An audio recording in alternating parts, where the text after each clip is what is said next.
ਤੇ ਮੇਰਾ ਨਾਮ ਤਰਲੋਚਨ ਸਿੰਘ, ਧਰਮੀ ਫੌਜੀ ਤਰਲੋਚਨ ਸਿੰਘ ਮਾਣੋਚਾਲ, ਬ੍ਰਦਰ ਆਫ ਬਾਬਾ ਗੁਰਬਚਨ ਸ਼ਹੀਦ ਬਾਬਾ ਗੁਰਬਚਨ ਸਿੰਘ ਮਾਣੋਚਾਲ, ਪਿੰਡ ਤੇ ਡਾਕਖਾਨਾ ਮਾਣੋਚਾਲ।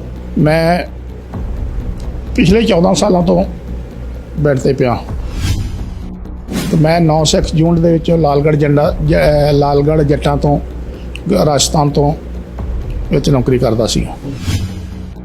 ਫਰਵਰੀ 1984 ਭਾਈ ਮੋਹਕਮ ਸਿੰਘ ਸਾਡੀ ਯੂਨਿਟ ਵਿੱਚ ਜਾਂਦੇ ਆ, ਜੋ ਦਮਦਮੀ ਟਕਸਾਲ ਦੇ ਨੁਮਾਇੰਦੇ ਸੀ। ਸਾਡੀ ਯੂਨਿਟ ਜਿਹੜੀ ਆ ਉਹ 30 ਤਰੀਕ ਤੋਂ ਲੈ ਕੇ 6 ਜੂਨ ਤੱਕ ਜਿਹੜੀ ਉਹ ਬਾਹਰ ਐਕਸਰਸਾਈਜ਼ ਤੇ ਕੱਢੀ ਹੋਈ ਸੀ, ਤਾਂ ਕਿ ਇਹਨਾਂ ਨੂੰ ਪਤਾ ਨਾ ਲੱਗੇ ਕਿ ਪੰਜਾਬ 'ਚ ਕੀ ਹੋ ਰਿਹਾ। ਇਹ ਗੌਰਮੈਂਟ ਦੀ ਇੱਕ ਨੀਤੀ ਸੀ। ਮਾਰਕ ਟਲੀ ਦੀ ਰਿਪੋਰਟ ਸੀਗੀ। ਮਾਰਕ ਟਲੀ ਬੜਾ ਮਸ਼ਹੂਰ ਪੱਤਰਕਾਰ ਆ ਇਹਨਾਂ ਦਾ, BBC ਦਾ। ਉਹ ਕਹਿੰਦਾ ਵੀ ਭਾਰਤੀ ਫੌਜ ਨੇ ਦਰਬਾਰ ਸਾਹਿਬ ਦੇ ਉੱਤੇ ਮੁਕੰਮਲ ਕਬਜ਼ਾ ਕਰ ਲਿਆ।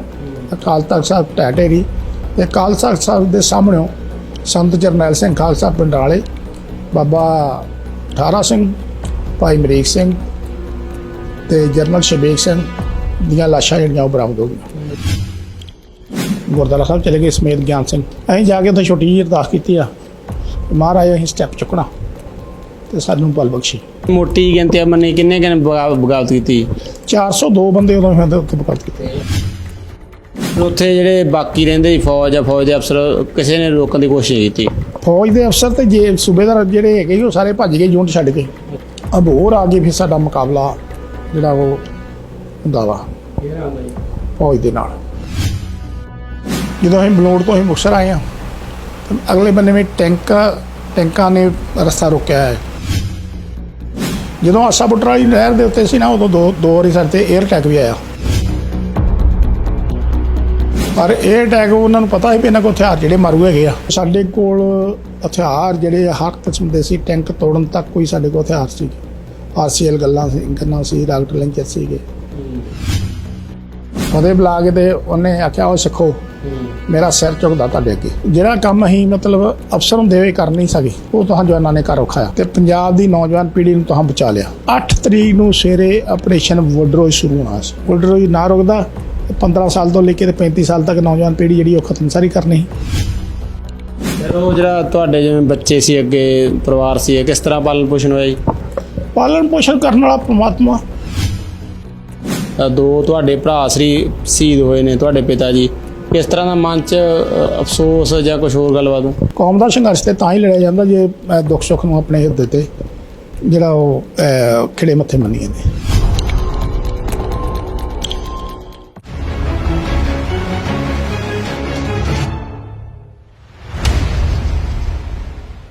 ਤੁਸੀਂ ਦੇਖ ਰਹੇ ਹੋ VOK TV। ਮੈਂ ਸੁਰਿੰਦਰਪਾਲ ਸਿੰਘ।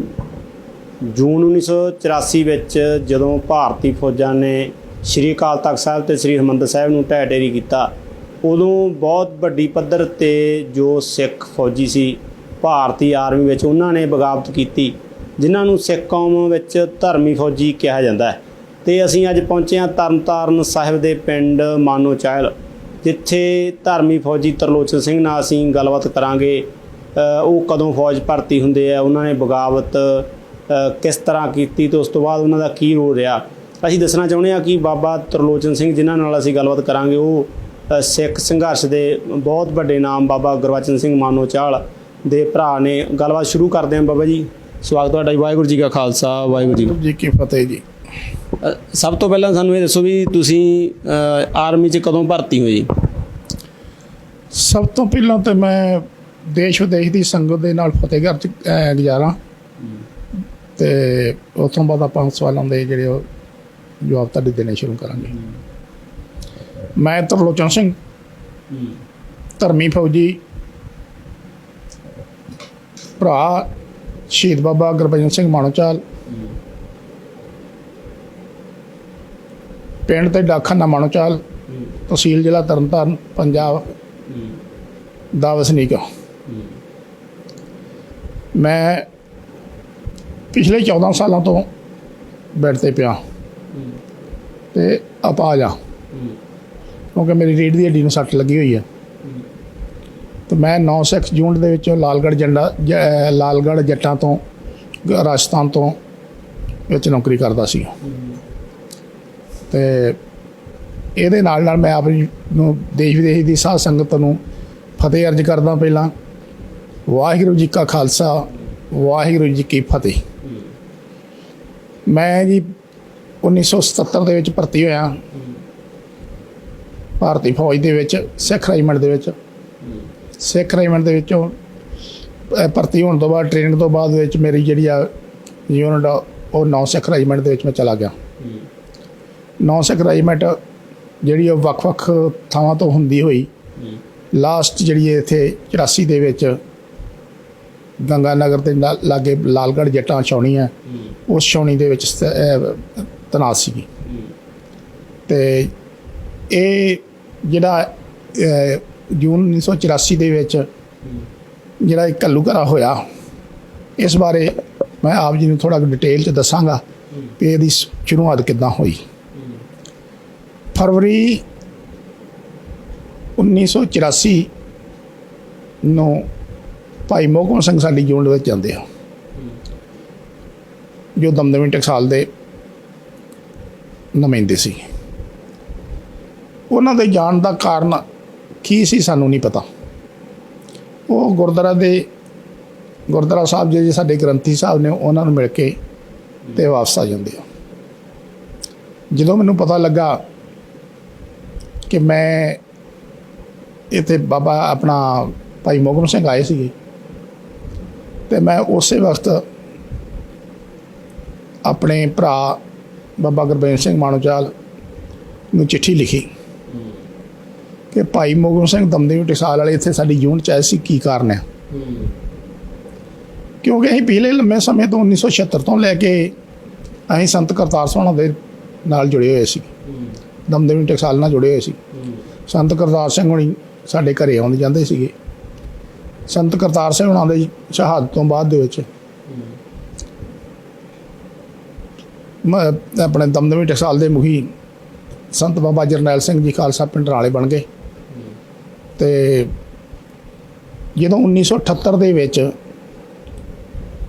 ਇਹ ਕਾਂਡ ਹੁੰਦਾ ਨਿਰੰਕਰੀ, ਉਸ ਟਾਈਮ 'ਤੇ ਬਾਬਾ ਗੁਰਬੰਸ਼ ਸਿੰਘ ਮਾਣੋਚਾਲ ਵੀ ਉਹਨਾਂ ਤੇ ਸਿੰਘਾਂ ਦੇ ਵਿੱਚ ਸ਼ਾਮਲ ਸੀ, ਜਿਹੜੇ ਕਿ ਨਿਰੰਕਾਰੀ ਮੁਖੀ ਦਾ ਉਹ 7 ਸਿਤਾਰਿਆਂ ਵਾਲਾ ਪ੍ਰੋਗਰਾਮ ਜਿਹੜਾ ਸੀਗਾ ਉਹਨੂੰ ਰੋਕਣ ਵਾਸਤੇ ਗਏ ਸੀਗੇ, ਜਿਨ੍ਹਾਂ ਦੇ ਵਿੱਚ ਬਾਬਾ ਗੁਰਬੰਸ਼ ਸਿੰਘ ਮਾਣੋਚਾਲ ਦੇ 6 ਗੋਲੀਆਂ ਝੋਲੇ ਦੇ ਵਿੱਚ ਦੀ ਲੰਘੀਆਂ ਅਤੇ 1 ਗੋਲੀ ਉਹਨਾਂ ਦੀ ਬਾਂਹ ਦੇ ਵਿੱਚ ਲੱਗੀ ਸੀ।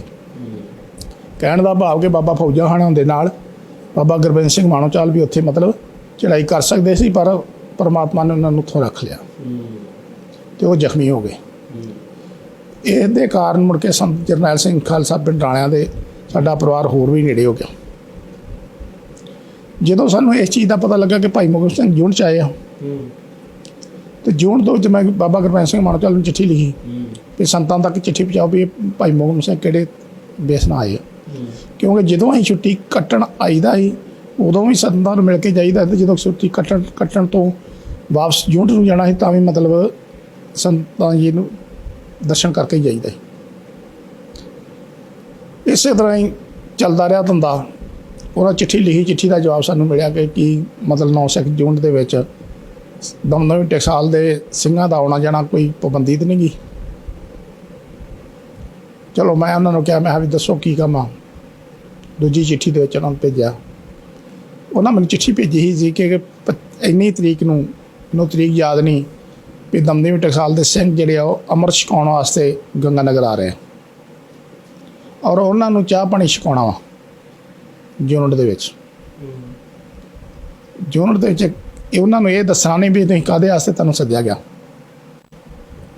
ਉਹਨਾਂ ਨੂੰ ਸਿਰਫ ਇਹ ਵੀ ਤੁਹਾਨੂੰ ਚਾਹ ਪਾਣੀ ਛਕਾਉਣਾ ਵਾ, ਕਿਉਂਕਿ ਉਸ 5 ਪਿਆਰਿਆਂ ਦੇ ਵਿੱਚ ਇੱਕ ਨਸ਼ਹਿਰਾ ਪੰਨੂਆਂ ਦਾ ਸਿੰਘ ਸੀਗਾ ਜਿਹੜਾ ਮੈਨੂੰ ਬਾਈ ਫੇਸ ਜਾਣਦਾ ਸੀਗਾ।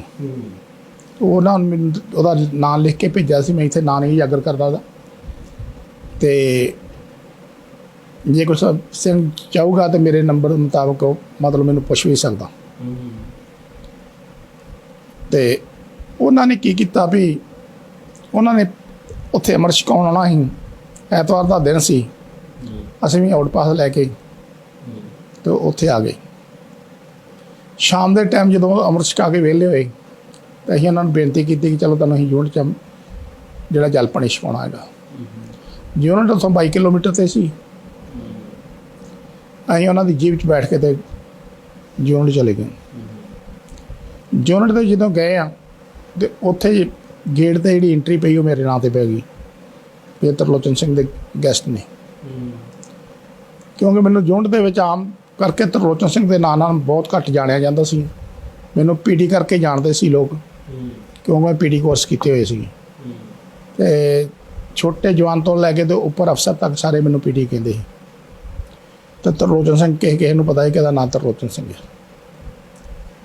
ਜਦੋਂ ਉੱਥੇ ਗਏ ਉਹ ਉਹਨਾਂ ਉੱਧਰ ਗੁਰਦੁਆਰਾ ਸਾਹਿਬ ਖੜ੍ਹ ਕੇ ਉਹਨਾਂ ਨੇ ਮੱਥਾ ਟੇਕਿਆ, ਟੇਕ ਕੇ ਮੱਥਾ ਹੁਕਮਨਾਮਾ ਲਿਆ, ਉਹਦੀ ਕਥਾ ਕੀਤੀ। ਕਥਾ ਕਰਨ ਤੋਂ ਬਾਅਦ ਦੇ ਵਿੱਚ ਉਹਨਾਂ ਨੂੰ ਜਲ ਪਾਣੀ ਛਕਾ ਕੇ ਅਸੀਂ ਉਹਨਾਂ ਨੂੰ ਭੇਜਤਾ। ਮੁੜ ਕੇ ਮੈਂ ਘਰੇ ਚਿੱਠੀ ਲਿਖੀ ਜਥੇਦਾਰ ਨੂੰ, ਬਾਬਾ ਗੁਰਬੰਸ ਸਿੰਘ ਮਾਣੋਚਾਲ ਨੂੰ, ਵੀ ਨਹੀਂ ਇੱਥੇ ਦਮਦਮੀ ਟਕਸਾਲ ਦੇ ਸਿੰਘਾਂ ਦੇ ਆਉਣ ਜਾਣ 'ਤੇ ਕੋਈ ਰੋਕ ਨਹੀਂ, ਨਾ ਕਿਸੇ ਨੇ ਪੁੱਛਿਆ ਹੀ। ਉਸ ਤੋਂ ਬਾਅਦ ਫਿਰ ਤਕਰੀਬਨ ਮੇਰਾ ਖਿਆਲ ਅਪ੍ਰੈਲ ਮਹੀਨਾ ਹੋਊਗਾ, ਜੂਨ 1984। ਜੂਨ 1984, ਮੈਨੂੰ ਡੇਟ ਯਾਦ ਨਹੀਂ। ਬਾਬਾ ਗੁਰਬੰਸ ਸਿੰਘ ਮਾਣੋਚਾਲ, ਸਰਬਜੀਤ ਸਿੰਘ ਪੰਨੂ ਤੇ ਮਹਿੰਦਰ ਸਿੰਘ ਪੰਨੂ ਤੇ 2 ਸਿੰਘ ਉਹਨਾਂ ਦੇ ਨਾਲ ਹੋਰ ਸੀ। ਇਹ 5 ਸਿੰਘ ਯੂਨਿਟ 'ਚ ਜਾਂਦੇ ਆ ਦਮਦਮੀ ਟਕਸਾਲ ਦੀ ਜੀਪ ਦੇ ਵਿੱਚ। ਇਹ ਜਦੋਂ ਮੇਰੇ ਉਹ ਵੀ ਐਂਟਰੀ ਜਿਹੜੀ ਉਹ ਮੇਰੇ ਨਾਂ 'ਤੇ ਪੈ ਜਾਂਦੀ ਆ। ਜਦੋਂ ਐਂਟਰੀ ਮੇਰੇ ਨਾਂ 'ਤੇ ਪੈ ਗਈ, ਗੁਰਦੁਆਰਾ ਸਾਹਿਬ ਮੈਨੂੰ ਗੇਟ ਤੋਂ ਟੈਲੀਫੋਨ ਗਿਆ ਵੀ ਤੇਰੇ ਕੋਈ ਗੈਸਟ ਆਏ ਆ ਤਾਂ ਉਹਨਾਂ ਨੂੰ ਲੈ ਆਓ ਅੰਦਰ। ਤੇ ਮੈਂ ਜਾ ਕੇ ਇਹਨਾਂ ਨੂੰ ਦੇਖਿਆ ਤੇ ਮੈਂ ਇਹਨਾਂ ਨੂੰ ਕਿਹਾ ਤੁਸੀਂ ਕਿੱਧਰ ਆਏ ਜੀ? ਕਹਿੰਦੇ ਨਹੀਂ ਅਸੀਂ ਉੱਦਾਂ ਹੀ ਆਏ ਹਾਂ, ਮਿਲਣ ਗਿਲਣ ਨਹੀਂ ਆਏ ਹਾਂ। ਚਲੋ ਉਹਨਾਂ ਨੂੰ ਮੈਂ ਸਿੱਧਾ ਗੁਰਦੁਆਰਾ ਸਾਹਿਬ ਲੈ ਗਿਆ। ਗੁਰਦੁਆਰਾ ਸਾਹਿਬ ਇਹਨਾਂ ਮੱਥਾ ਟੇਕਿਆ, ਟੇਕ ਕੇ ਮੱਥਾ ਸਾਡੇ ਗੇਟ ਦੇ ਉੱਤੇ ਲਿਖਿਆ ਹੁੰਦਾ ਸ਼ੁਭ ਕਰਮਨ ਤੇ ਕਬਹੂ ਨਾ ਟਰੋ। ਇਹ ਮਾਟੋ ਆ ਸਿੱਖ ਯੂਨਿਟਾਂ ਦਾ। ਉਸ ਤੋਂ ਬਾਅਦ ਸ਼ਾਮ ਦਾ 5 ਵਜੇ ਦਾ ਟਾਈਮ ਸੀਗਾ। ਜਵਾਨ ਵੀ ਵਿਹਲੇ ਹੋ ਗਏ ਤੇ ਗੁਰਦੁਆਰਾ ਸਾਹਿਬ ਨੂੰ ਆਉਣ ਲੱਗ ਪਏ। ਮੱਥਾ ਟੇਕਦੇ ਮੂਮਨ ਰੂਟੀਨ ਹੀ ਜਵਾਨਾਂ ਦੀ ਸੀਗੀ, ਗੁਰਦੁਆਰਾ ਸਾਹਿਬ ਸ਼ਾਮ ਨੂੰ ਮੱਥਾ ਟੇਕਣਾ ਹੀ ਟੇਕਣਾ। ਉੱਥੇ ਵੀ ਬਾਬਾ ਗੁਰਬੰਸ ਸਿੰਘ ਮਾਣੋਚਾਲ ਨੇ ਹੁਕਮਨਾਮਾ ਲਿਆ ਤੇ ਉਹਦੀ ਕਥਾ ਕੀਤੀ। ਕਥਾ ਕਰਨ ਉਪਰੰਤ ਇਨਡਾਇਰੈਕਟ ਤੌਰ ਲਈ ਜਿੰਨੇ ਵੀ ਕਾਫੀ ਸਿੰਘ ਉੱਥੇ ਜਿਹੜਾ ਗੁਰਦੁਆਰਾ ਸਾਹਿਬ ਦੇ ਵਿੱਚ ਆ ਚੁੱਕੇ ਸੀ, ਉਹਨਾਂ ਨੂੰ ਇਨਡਾਇਰੈਕਟ ਤੌਰ 'ਤੇ ਮਤਲਬ ਇੱਕ ਸੁਨੇਹਾ ਦਿੱਤਾ ਕਿ ਜੇ ਦਰਬਾਰ ਸਾਹਿਬ ਦੇ ਉੱਤੇ ਕੋਈ ਹਲਚਲ ਹੁੰਦੀ ਤਾਂ ਤੁਹਾਡਾ ਕੀ ਕਰਮ ਹੋਏਗਾ। ਪਰ ਇਹ ਸਪਸ਼ਟ ਉਹਨਾਂ ਨੇ ਉਦੋਂ ਕੀਤਾ ਜਦੋਂ ਉਹ ਪਿਛਲੇ ਕੁਆਟਰ ਆਪਣੇ ਬਾਬਾ ਜੀ ਦੇ ਕਮਰੇ ਦੇ ਵਿੱਚ ਮਗਰ ਜਿਹੜੇ ਜਿਨ੍ਹਾਂ ਨੂੰ ਜਲਪਣੀ ਜਦੋਂ ਛਕਾਇਆ ਤੇ ਉੱਥੇ ਜਿਹੜੇ 8-10 ਸਿੰਘ ਸੀਗੇ ਉਹਨਾਂ ਨੂੰ ਸਪਸ਼ਟ ਤੌਰ 'ਤੇ ਕਿਹਾ ਕਿ ਸੰਤਾਂ ਦਾ ਹੁਕਮ ਆ, ਅਸੀਂ ਇਸ ਕਰਕੇ ਆਏ ਹਾਂ ਵੀ ਜੇ ਦਰਬਾਰ ਸਾਹਿਬ 'ਤੇ ਭਾਰਤੀ ਫੌਜ ਅਟੈਕ ਕਰਦੀ ਆ ਤਾਂ ਤੁਹਾਡਾ ਕੀ ਪ੍ਰਤੀਕਰਮ ਹੋਏਗਾ। ਸਾਡੇ ਸਿੰਘਾਂ ਨੇ ਵਿੱਚੋਂ ਕਿਹਾ ਵੀ ਅਸੀਂ ਇੱਟ ਨਾਲ ਇੱਟ ਖੜਕਾ ਦਿਆਂਗੇ, ਦਰਬਾਰ ਸਾਹਿਬ 'ਤੇ ਅਟੈਕ ਹੋਊਗਾ। ਇਸੇ ਉਮੀਦ ਦੇ ਨਾਲ ਉਹਨਾਂ ਨੇ ਉੱਥੋਂ ਜਲ ਪਾਣੀ ਛਕਿਆ ਤੇ ਵਾਪਸ ਚੱਲੇ ਪਾਲੇ। ਉਹਨਾਂ ਜਾ ਕੇ ਸੰਤਾਂ ਨੂੰ ਸਾਰੀ ਰਿਪੋਰਟ ਦਿੱਤੀ ਵੀ ਕੋਈ ਗੱਲ ਨਹੀਂ ਹੈਗੀ ਕਿ ਆਉਣ ਜਾਣ ਦਾ ਤਾਂ ਇੱਦਾਂ ਮੈਸੇਜ ਤੇ ਉਹਨਾਂ ਤੱਕ ਪਹੁੰਚ ਗਿਆ। ਇਸ ਤੋਂ ਬਾਅਦ ਦੇ ਵਿੱਚ ਸੰਤਾਂ ਵੱਲੋਂ ਮਤਲਬ ਮੇਰੇ ਬ੍ਰਦਰ ਬਾਬਾ ਗੁਰਬੰਸ ਸਿੰਘ ਮਾਣੋਚਾਲ ਨੂੰ ਕਿਹਾ ਗਿਆ ਕਿ ਫੌਜੀ ਸਾਹਿਬ ਨੂੰ ਕਹੋ ਆਪਣੀ ਸਿੰਘਣੀ ਉੱਥੇ ਲੈ ਜਾਵੇ। ਜੇ ਸਿੰਘ ਆਉਂਦੇ ਜਾਂਦੇ ਰਹਿਣਗੇ ਤਾਂ ਉਹਦੇ ਕੁਆਟਰ 'ਚ ਠਹਿਰ ਸਕਦੇ। ਇਸੇ ਬੇਸ ਦੇ ਵਿੱਚ ਮੈਂ ਮਈ ਦੇ ਵਿੱਚ ਫਿਰ ਆਪਣੀ ਸਿੰਘਣੀ ਜਿਹੜੀ ਆ ਉਹ ਨਾਲ ਖੜੀ। ਜਦੋਂ ਉੱਥੇ ਬਾਬਾ ਮਾਨੋ ਸਾਹਿਬ ਕਹਿ ਰਹੇ ਸੀ ਵੀ ਫੌਜ ਨੇ ਹਮਲਾ ਕੀਤਾ, ਤੁਸੀਂ ਤਿਆਰ ਹੋਗੇ, ਤੇ ਉਹ ਪਹਿਲੀ ਵਾਰ 'ਚ ਜਿਹੜੇ ਨੌਜਵਾਨ ਸੀਗੇ ਉਹਨਾਂ 'ਤੇ ਕਿਸ ਤਰ੍ਹਾਂ ਦੀ ਘੁਸਰ ਮੁਸਰ ਜਾਂ ਕਿਸ ਤਰ੍ਹਾਂ ਦਾ ਪ੍ਰਭਾਵ ਪਿਆ ਮਨ 'ਤੇ? ਦੇਖੋ ਜੀ, ਸਾਡੀ ਪਲਟਨ ਨੂੰ ਨਿਹੰਗਾਂ ਦੀ ਪਲਟਨ ਕਿਹਾ ਜਾਂਦਾ ਸੀ। ਅੱਛਾ। ਕਿਉਂਕਿ ਸਾਡੇ ਬਹੁਤ ਸਾਰੇ ਮਤਲਬ ਜਿਹੜੇ ਸਿੰਘ ਸੀ ਉਹ ਅੰਮ੍ਰਿਤਸਰੀ ਸੀ। ਅੱਛਾ ਅੱਛਾ। ਤੇ ਅਮੂਮਨ ਹੀ ਗੱਤਕਾ ਖੇਲਣਾ, ਨਿਹੰਗਾਂ ਦੇ ਬਾਣੇ ਦੇ ਵਿੱਚ ਐਕਸ਼ਨ ਕਰਨੇ, ਇਹ ਸਾਡੀ ਯੂਨਿਟ ਦਾ ਰੀਤੀ ਰਿਵਾਜ ਸੀ। ਤੁਹਾਡੇ ਯੂਨਿਟ ਦੇ ਮੁਖੀ ਦਾ ਕੀ ਨਾਮ ਸੀਗਾ ਜੀ?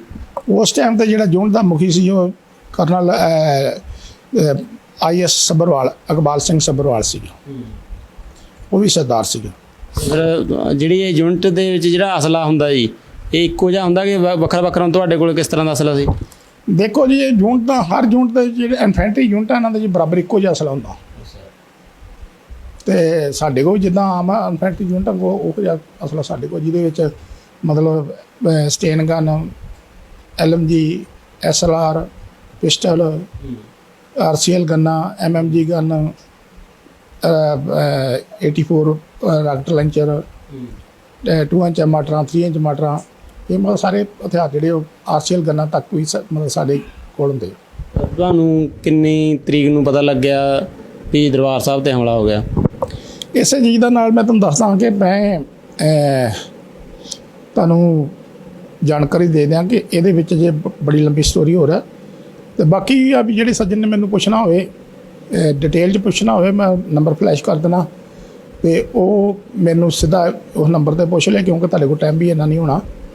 ਮੇਰਾ ਨੰਬਰ ਹੈ 99 141 52600, 99 141 52600। ਇਸ ਨੰਬਰ 'ਤੇ ਜਿਹੜਾ ਵੀ ਸੱਜਣ ਮੈਨੂੰ ਪੁੱਛ ਸਕਦਾ ਪੂਰੀ ਡਿਟੇਲ ਦੀ, ਯੂਨਿਟ ਦੀ ਕਿੱਦਾਂ ਹੋਈ ਹੈ, ਜਿਹੜੇ ਅਸੀਂ ਹੱਥੀਂ ਕੰਮ ਕੀਤਾ ਹੈਗਾ, ਸਾਨੂੰ ਪਤਾ ਕਿਸ ਤਰ੍ਹਾਂ ਹੋਇਆਗਾ। ਸਾਡੀ ਯੂਨਿਟ ਜਿਹੜੀ ਆ ਉਹ 30 ਤਰੀਕ ਤੋਂ ਲੈ ਕੇ 6 ਜੂਨ ਤੱਕ ਜਿਹੜੀ ਉਹ ਬਾਹਰ ਐਕਸਰਸਾਈਜ਼ 'ਤੇ ਕੱਢੀ ਹੋਈ ਸੀ, ਤਾਂ ਕਿ ਇਹਨਾਂ ਨੂੰ ਪਤਾ ਨਾ ਲੱਗੇ ਕਿ ਪੰਜਾਬ 'ਚ ਕੀ ਹੋ ਰਿਹਾ। ਇਹ ਗੌਰਮੈਂਟ ਦੀ ਇੱਕ ਨੀਤੀ ਸੀ ਕਿ ਸਿੱਖ ਰਜਮਣਾ ਨੂੰ ਇੰਨਾ ਬਿਜੀ ਕਰ ਦਿਓ ਕਿ ਇਹਨਾਂ ਨੂੰ ਪਤਾ ਨਾ ਲੱਗੇ ਵੀ ਇਹਨਾਂ ਦੀ ਪੰਜਾਬ 'ਚ ਕੀ ਹੋ ਰਿਹਾ। ਤਕਰੀਬਨ 6 ਤਰੀਕ ਨੂੰ 8-9 ਵਜੇ ਦੇ ਕਰੀਬ, 9 ਵਜੇ ਹੋਣਗੇ, 8-9 ਵਜੇ, 9:30 ਹੋਣਗੇ। ਇਸ ਟਾਈਮ ਦੇ ਉੱਤੇ ਸਾਨੂੰ ਵਾਪਸ ਯੂਨਿਟ 'ਚ ਲੈਣ ਦਾ, ਜਦੋਂ ਕਿ ਇੱਧਰ ਦਰਬਾਰ ਸਾਹਿਬ 'ਤੇ ਮੁਕੰਮਲ ਭਾਰਤੀ ਫੌਜ ਦਾ ਕਬਜ਼ਾ ਹੋ ਚੁੱਕਾ ਸੀਗਾ ਤਾਂ ਸ੍ਰੀ ਅਕਾਲ ਤਖਤ ਸਾਹਿਬ ਢਹਿ ਕਰ ਦਿੱਤਾ ਗਿਆ ਸੀ। ਅਸੀਂ ਬੜੇ ਆਏ, ਸਿੰਘਣੀ ਮੇਰੀ ਨਾਲ ਸੀ, ਮੈਂ ਚਲਾ ਗਿਆ ਕੁਆਟਰ 'ਚ, ਰਾਤ ਅਸੀਂ ਕੱਟੀ, ਸਵੇਰੇ ਗਏ। ਸਵੇਰੇ ਸਾਨੂੰ ਨਾਲ ਹੀ ਆਰਡਰ ਮਿਲ ਗਿਆ ਕਿ PT ਨਹੀਂ ਹੋਏਗੀ, ਸਵੇਰੇ ਸਿੱਧੇ ਸਕਾਟ ਪੋਸਟਾਂ ਦੇ ਉੱਤੇ ਜਿਹੜੀ ਉਹ ਟ੍ਰੇਨ ਚੱਲੇਗੀ। ਸਵੇਰੇ 6 ਵਜੇ ਟ੍ਰੇਨ ਸ਼ੁਰੂ ਹੋ ਗਈ। 6:40 ਤੇ BBC ਲੰਡਨ ਤੋਂ ਇੱਕ ਖਬਰ ਆਈਆਂ। ਉਹ ਸਾਡੇ ਸੂਬੇਦਾਰ ਅਵਤਾਰ ਸਿੰਘ ਪਹਿਰਾ ਕਰਕੇ ਉਹਨੂੰ ਕਹਿੰਦੇ ਸੀ, ਉਹਦੀ ਜਿਹੜੇ ਪੋਚ ਸੀ, ਪੋਚਾਂ ਦੇ ਵਿੱਚ ਰੇਡੀਓ ਸੀ। ਜਦੋਂ ਉਹਨੇ ਰੇਡੀਓ 'ਤੇ BBC ਦੀਆਂ ਖਬਰਾਂ ਲਾਈਆਂ, ਉਹਦੇ ਵਿੱਚ ਉਹਨਾਂ ਦਿੱਤਾ, ਮਾਰਕ ਟਲੀ ਦੀ ਰਿਪੋਰਟ ਸੀਗੀ। ਮਾਰਕ ਟਲੀ ਬੜਾ ਮਸ਼ਹੂਰ ਪੱਤਰਕਾਰ ਆ ਇਹਨਾਂ ਦਾ, BBC ਦਾ। ਉਹ ਕਹਿੰਦਾ ਵੀ ਭਾਰਤੀ ਫੌਜ ਨੇ ਜਿਹੜਾ ਉਹ ਦਰਬਾਰ ਸਾਹਿਬ ਦੇ ਉੱਤੇ ਮੁਕੰਮਲ ਕਬਜ਼ਾ ਕਰ ਲਿਆ। ਅਕਾਲ ਤਖਤ ਸਾਹਿਬ ਢਹਿ, ਤੇ ਅਕਾਲ ਤਖਤ ਸਾਹਿਬ ਦੇ ਸਾਹਮਣਿਓਂ ਸੰਤ ਜਰਨੈਲ ਸਿੰਘ ਖਾਲਸਾ ਪਿੰਡ ਵਾਲੇ, ਬਾਬਾ ਠਾਰਾ ਸਿੰਘ, ਭਾਈ ਅਮਰੀਕ ਸਿੰਘ ਤੇ ਜਰਨਲ ਸ਼ਬੀਕ ਸਿੰਘ ਦੀਆਂ ਲਾਸ਼ਾਂ ਜਿਹੜੀਆਂ ਉਹ ਬਰਾਮਦ ਹੋ ਗਈਆਂ। ਜਦੋਂ ਇੰਨੀ ਗੱਲ ਸੁਣੀ ਤਾਂ ਸੂਬੇਦਾਰ ਜਿਹੜਾ ਸੀ ਉਹ ਉੱਚੀ ਉੱਚੀ ਗਾਲਾਂ ਕੱਢਣ ਲੱਗ ਪਿਆ ਸਰਕਾਰ ਨੂੰ। ਤੇ ਸਰਕਾਰ ਨੇ ਸਾਨੂੰ ਇਸ ਕਾਰਨ ਮਤਲਬ ਬਿਜੀ ਰੱਖਿਆ ਹੈ। ਚਲੋ ਸਾਨੂੰ ਉੱਥੋਂ ਸਾਰਾ ਪਤਾ ਲੱਗ ਗਿਆ ਇੱਕਦਮ। ਕੁਸਰ ਮੁਸਰ ਤੇ ਸਾਨੂੰ ਪਹਿਲਾਂ ਕਾਫੀ ਦਿਨਾਂ ਤੋਂ ਸੀਗੀ ਵੀ ਕੋਈ ਨਾ ਕੋਈ ਗੜਬੜ ਹੈ, ਜਿਹੜੀ ਕਰਕੇ ਸਾਨੂੰ ਮਤਲਬ ਇਹਨਾਂ ਦਿਨਾਂ ਦੇ ਵਿੱਚ ਟ੍ਰੇਨਿੰਗ ਤੇ ਨਹੀਂ ਕੱਢਦੇ ਹੁੰਦੇ। ਤੇ ਸਾਨੂੰ ਕੱਲੀ ਪਲਟਨ ਨੂੰ ਖਾਣ ਲੱਗਿਆ, ਕੱਲੀ ਪਲਟਨ ਜਿਹੜੀ ਉਹ ਨਹੀਂ ਹੁੰਦੀ ਟ੍ਰੇਨਿੰਗ ਤੇ।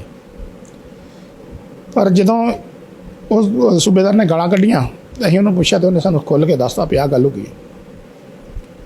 ਬਸ ਫਿਰ ਇੱਕ ਨੂੰ ਵੇਖ ਦੂਜਾ ਤੀਜੇ ਨੂੰ ਮਤਲਬ ਕੁਛ ਨਹੀਂ ਕਰਦਾ 1 ਘੰਟੇ ਵਿੱਚ ਹੀ ਸਾਰੀ ਯੂਨਿਟ ਦੇ ਵਿੱਚ ਜਿਹੜੀ ਉਹ ਗੱਲ ਜਿਹੜੀ ਉਹ ਅੱਗ ਨੂੰ ਫੈਲ ਗਈ। ਜਦੋਂ ਗੱਲ ਫੈਲ ਗਈ ਤਾਂ ਉਧਰ ਬ੍ਰੇਕਫਾਸਟ ਦਾ ਟਾਈਮ ਸੀ। ਬ੍ਰੇਕਫਾਸਟ ਦਾ ਟਾਈਮ ਹੋਇਆ, ਕਿਸੇ ਨੇ ਬ੍ਰੇਕਫਾਸਟ ਨਹੀਂ ਕੀਤੀ। ਬਸ ਇਹੋ ਗੱਲ ਵੀ ਹੁਣ ਕੀਤਾ ਕੀ ਜਾਵੇ। ਮੈਂ ਉੱਥੋਂ ਹੀ ਉਸ ਸੂਬੇਦਾਰ ਨੂੰ ਕਿਹਾ, ਮੈਂ ਮੇਰਾ ਸਿਰ ਪੀੜ ਜਾਂਦਾ ਤਾਂ ਮੈਂ ਚੱਲਿਆ ਕੁਆਟਰ ਨੂੰ। ਮੈਂ ਆਪਣੇ ਕੁਆਟਰ 'ਚ ਆਇਆ ਤਾਂ ਮੇਰੇ ਆਉਂਦੇ ਮੇਰੀ ਸਿੰਘਣੀ ਵੀ ਜਿਹੜੀ ਉਹ ਰੋਣ ਡਈ ਆ। ਉਹਨੇ ਰੇਡੀਓ ਤੋਂ ਖਬਰਾਂ ਸੁਣ ਲਈਆਂ। ਮੈਂ ਕਿਹਾ ਕੀ ਹੋਇਆ? ਕਹਿੰਦੀ ਸੰਤ ਸ਼ਹੀਦ ਹੋ ਗਿਆ। ਮੈਂ ਉਹਨੂੰ ਇੱਕ ਦਿਲਾਸਾ ਦੇਣ ਦੀ ਗੱਲ ਕੀਤੀ, ਕਿਉਂਕਿ ਉਹਨਾਂ ਨੂੰ ਹੀ ਵੀ ਜੇ ਸੰਤ ਸ਼ਹੀਦ ਹੋ ਗਿਆ ਤੇ ਸਾਡੇ ਭਾਈ ਸਾਹਿਬ ਬਾਬਾ ਗੁਰਬਿੰਦ ਸਿੰਘ ਮਾਨੋਚਾਲ ਵੀ ਉਹਨਾਂ ਦੇ ਸੰਤਾਂ ਦੇ ਨਾਲ ਸੀ ਤੇ ਉਹ ਵੀ ਸ਼ਹੀਦ ਹੋ ਗਏ। ਮੈਂ ਕਿਹਾ ਕੋਈ ਨਹੀਂ, ਇਹ ਜਿਹੜੀਆਂ ਫੌਜ ਦੇ ਵਿੱਚ ਜਦੋਂ ਲੜਾਈ ਚੱਲਦੀ ਹੈ ਨਾ ਤੇ ਇਹ ਬਥੇਰੇ ਤਰ੍ਹਾਂ ਦੇ ਭੰਬਲ ਭੁੱਸੇ ਪਾਈ ਜਾਂਦੇ ਹੁੰਦੇ ਆ, ਐਡੇ ਕੱਚੇ ਨਹੀਂ ਉਹ ਬੈਠੇ ਹੈਗੇ, ਸੰਤਾਂ ਕੋਲ ਬਹੁਤ ਕੁਛ ਆ। ਚਲੋ ਕਰਦੇ ਮੁੜ ਕੇ ਮੈਂ ਬ੍ਰੇਕਫਾਸਟ 'ਤੇ ਕੀ ਕਰਨੀ ਸੀ, ਉੱਦਾਂ ਮੈਂ ਲੰਮਾ ਪੈ ਗਿਆ। ਲੰਮਾ ਪੈਣ ਤੋਂ ਬਾਅਦ ਵਿੱਚ 9:30 ਵਜੇ ਮੈਂ ਫੇਰ ਦੁਬਾਰਾ ਆਪਣੀ ਯੂਨਿਟ ਨੂੰ ਗਿਆ ਕੁਆਟਰ ਤੋਂ, ਕਿਉਂਕਿ ਮੇਰੇ ਜਿਹੜੀ ਕੰਪਨੀ ਦੀ ਡਿਊਟੀ ਕਰਨੀ ਸੀਗੀ, ਉਹ ਕੁਆਟਰ ਗਾਰਡ ਦੇ ਵਿੱਚ ਜਿਹੜੇ ਹਥਿਆਰ ਜਿੱਥੇ ਹਥਿਆਰ ਹੁੰਦੇ ਆ ਜਾਂ ਕੁਆਟਰ ਗਾਰਡ ਦਾ ਸਾਰਾ ਸਾਜੋ ਸਮਾਨ ਮੇਨ ਉਹਦੇ ਤੇ ਮੇਰੀ ਕੰਪਨੀ ਦੇ ਬੰਦਿਆਂ ਦੀ ਡਿਊਟੀ ਸੀ। ਤੇ ਉਹ ਡਿਊਟੀ ਬੰਦਿਆਂ ਦੀ ਕੱਢਣ ਵਾਸਤੇ ਵੀ ਰਜਿਸਟਰ ਮੇਰੇ ਕੋਲ ਸੀ। ਤੇ ਮੈਂ ਜਾ ਕੇ CHM ਨੂੰ ਮਿਲਿਆ। ਪਹਿਲਾਂ CHM ਨੇ ਬੰਦਾ ਭੇਜਿਆ ਸੀ ਮੇਰੇ ਕੋਲ, ਮੈਂ ਇਹਨੂੰ ਕਿਹਾ ਤੂੰ ਚੱਲ, ਮੈਂ ਆਇਆ। ਮੈਂ ਗਿਆ CHM ਬੰਦਾ ਦਾ ਵੀ ਡਿਊਟੀ ਕੱਢਦੇ ਕੁਆਟਰ ਆ। ਅਜੇ ਅਸੀਂ ਜਾਣ ਹੀ ਰਹੇ ਸੀਗੇ ਤੇ ਰਸਤੇ 'ਚ ਮੈਨੂੰ ਜਸਪਾਲ ਸਿੰਘ ਮਿਲਿਆ ਮੇਰੀ ਕੰਪਨੀ ਦੇ ਕੋਲ ਹੀ। ਉਦੋਂ ਇੱਕ ਡਾਲਟਾ ਕੰਪਨੀ ਦਾ ਮੁੰਡਾ ਬਾਬੂ ਸਿੰਘ ਉਹ ਆ ਗਿਆ। ਇੰਨੇ ਨੂੰ ਸਾਹਮਣੇ ਆਪਣਾ ਜੋਗਾ ਸਿੰਘ ਸੀ, ਉਹ ਵੀ ਆ ਗਿਆ। ਭਗਤ ਸਿੰਘ ਹੋਣੀ ਸੀਗੇ, ਗਿਆਨ ਸਿੰਘ ਸੀ ਹੌਲਦਾਰ ਸਾਡੇ, ਦੌੜੀਆ ਕਰਕੇ ਉਹਨੂੰ ਕਹਿੰਦੇ ਸੀ। ਉਹ ਸਾਹਮਣੇ ਨਿਕਲਿਆ ਬੈਰਕ 'ਚੋਂ,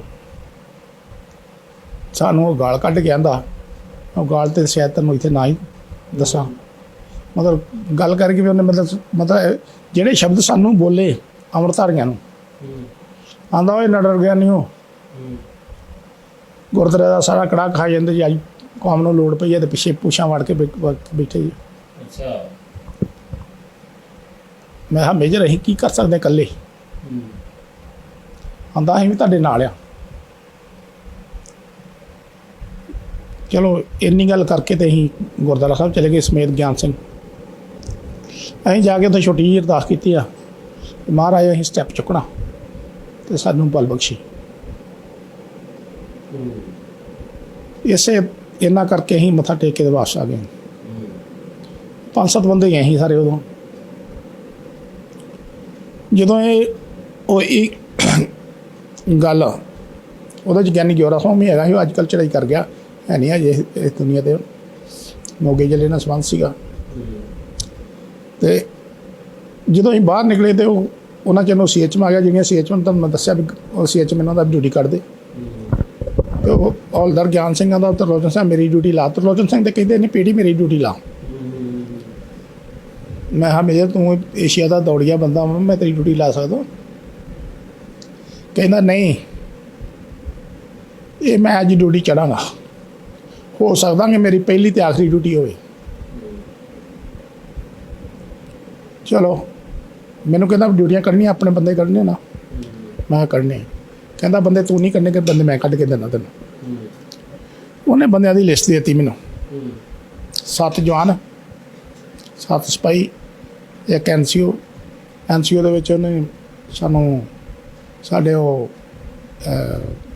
3 ਪਲਟੂਨ ਦਾ ਰਣਬੀਰ ਸਿੰਘ ਅੱਜ ਕੱਲ੍ਹ ਇੰਗਲੈਂਡ 'ਚ ਆ, ਉਹਨੂੰ 2 ਹਿੱਸੇ ਲਾ ਲਿਆ ਨਾਲ, ਤੇ ਗਾਰਦ ਕਮਾਂਡਰ ਆਮ ਲੱਗ ਗਿਆ।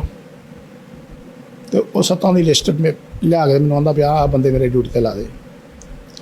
ਮੈਂ ਉਹ ਲਾ ਦਿੱਤੇ। ਜਦੋਂ ਲਿਸਟ ਲੈ ਕੇ ਮੈਂ CHM ਕੋਲ ਜਾਂਦਾ, CHM ਮੈਨੂੰ ਆਂਦਾ ਗਿਆ ਤੇਰਾ ਦਿਮਾਗ ਖਰਾਬ ਆ, ਤੂੰ ਗਿਆਨੇ ਦੀ ਡਿਊਟੀ ਲਾਤੀ ਦੌੜੀਏ ਦੀ। ਮੈਂ ਕਿਹਾ ਜੀ ਉਹ ਵਲੰਟੀਅਰ ਆ।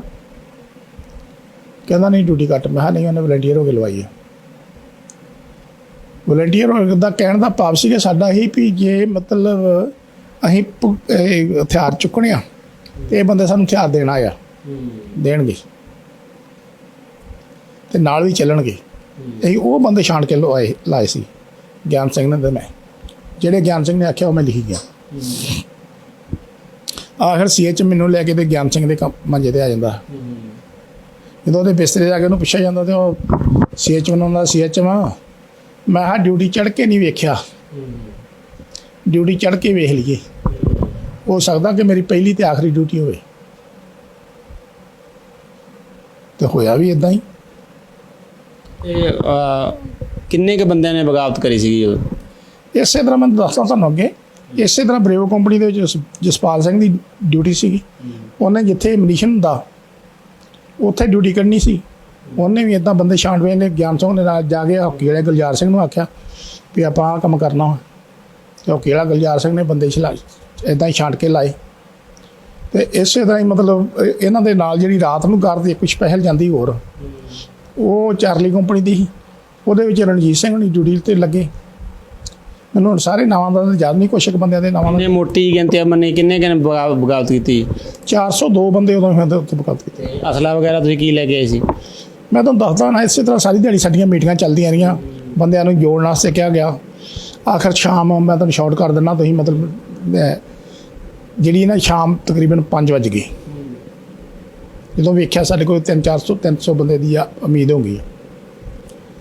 ਤੇ ਅਸੀਂ 5 ਜਾਣੇ MT ਹੌਲਦਾਰ ਕੋ ਗਏ। MT ਹੌਲਦਾਰ ਤਾਂ ਸਮਝਦੇ ਨਾ, ਮਕੈਨੀਕਲ ਟਰਾਂਸਪੋਰਟ ਜਿਹਦੇ ਕੋਲ ਜਿਹੜੀਆਂ ਗੱਡੀਆਂ ਦਾ ਇੰਚਾਰਜ ਸਾਡਾ ਗੁਰਮੇਸ਼ ਸਿੰਘ ਹੌਲਦਾਰ ਸੀ। ਉਹਦੇ ਕੋਲ ਗਏ, ਉਹਨੂੰ ਜਾ ਕੇ ਅਸੀਂ ਵਾਸਤਾ ਦਿੱਤਾ ਸ਼੍ਰੀ ਅਕਾਲ ਤਖ਼ਤ ਸਾਹਿਬ ਦਾ, ਕਿਉਂਕਿ ਉਹ ਮੂਲ ਰੂਪ ਦੇ ਵਿੱਚ ਉਹ ਰਾਧਾ ਸਵਾਮੀ ਸੀਗਾ ਅਤੇ ਸਾਨੂੰ ਉਹ ਤੋਂ ਉਮੀਦ ਨਹੀਂ ਸੀ ਕਿ ਮਤਲਬ ਬੰਦਾ ਸਾਡੀ ਮਦਦ ਕਰੂਗਾ। ਅਤੇ ਉੱਦਾਂ ਉਹ ਰਾਧਾ ਸਵਾਮੀ ਨੂੰ ਮੰਨਦਾ ਸੀ। ਇਸ ਤੋਂ ਅਸੀਂ ਜੇ ਰਸਤੇ 'ਚ ਜਾਣ ਡਏ, ਮੈਂ ਤੁਹਾਨੂੰ ਦੱਸਣਾ ਭੁੱਲ ਗਿਆ ਕਿ ਜਿਹੜੇ RP ਹੌਲਦਾਰ ਸਾਡਾ ਉਹ ਸਾਨੂੰ ਮਿਲ ਪੈਂਦੇ ਆ, ਜਿਨ੍ਹਾਂ ਨੇ ਸਾਡੀਆਂ ਰਿਪੋਰਟਾਂ ਦੇਣੀਆਂ ਹੁੰਦੀਆਂ ਜੋਨ ਜੋ RP ਦਾ ਮਤਲਬ ਰੈਜੀਮੈਂਟਲ ਪੁਲਿਸ, ਵੀ ਇਹ ਬੰਦੇ ਆਹ ਕਰ ਰਹੇ ਜਾਂ ਉਹ ਕਰ ਰਹੇ। ਉਹਨਾਂ ਨੇ ਸਾਨੂੰ ਆਈ ਮਾਰ ਲਈ, ਓਏ ਗਿਆਨੀਆਂ ਇੱਧਰ ਆਓ, ਇਹਨਾਂ ਦਾ ਪੀੜੀ ਕੀ ਖਿਚੜੀ ਪੱਕ ਰਹੀ ਆ। ਮੈਂ ਕਿਹਾ ਤੁਹਾਡੇ ਸਾਹਮਣੇ ਹੀ।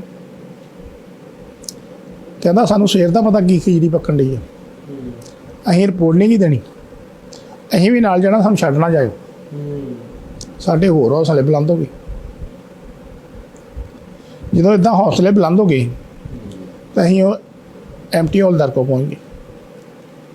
MT ਹੌਲਦਾਰ ਨੂੰ ਜਦੋਂ ਅਸੀਂ ਦਰਬਾਰ ਸਾਹਿਬ ਅਤੇ ਅਕਾਲ ਤਖ਼ਤ ਸਾਹਿਬ ਦਾ ਵਾਸਤਾ ਦਿੱਤਾ, ਉਹ ਕਹਿੰਦਾ 1 ਮਿੰਟ ਰੁਕ ਜਾਓ। ਉਹਨੇ ਵਿਸਲ ਮਾਰੀ ਅਤੇ ਸਾਰੇ ਦੇ ਸਾਰੇ ਡਰਾਈਵਰ 40 ਦੇ 40 ਡਰਾਈਵਰ ਬਾਹਰ ਕੱਢ ਲਏ।